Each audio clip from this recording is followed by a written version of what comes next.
1971 সালের মুক্তিযুদ্ধের 53 বছর পর বাংলাদেশে পাকিস্তানি সেনাদের প্রশিক্ষণ দেওয়ার পরিকল্পনা ঘিরে ভারতীয় প্রতিরক্ষা বিশেষজ্ঞদের মধ্যে গভীর উদ্বেগ দেখা দিয়েছে। তাদের মতে এ পদক্ষেপ বাংলাদেশ ও ভারতের মধ্যকার কৌশলগত সম্পর্কের জন্য চ্যালেঞ্জ তৈরি করতে পারে।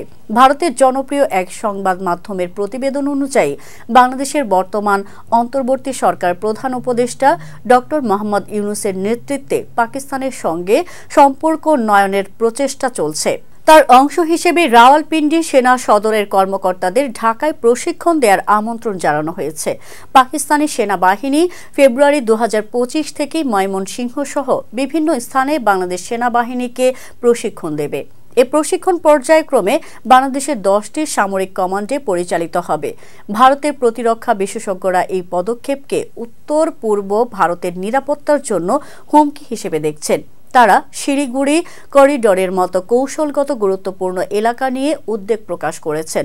এছাড়া বাংলাদেশের সাম্প্রতিক সময়ে পাকিস্তান থেকে অস্ত্র ও গোলাবারুদ আমদানি বৃদ্ধি নিয়েও সন্দেহ প্রকাশ করেছেন ভারতীয় গোয়েন্দা কর্মকর্তারা। গত সেপ্টেম্বরে 40,000 রাউন্ড বুলেট, 2,000 ট্যাঙ্ক শেল এবং 40 টন RDX পাকিস্তান থেকে আমদানি করেছে বাংলাদেশ।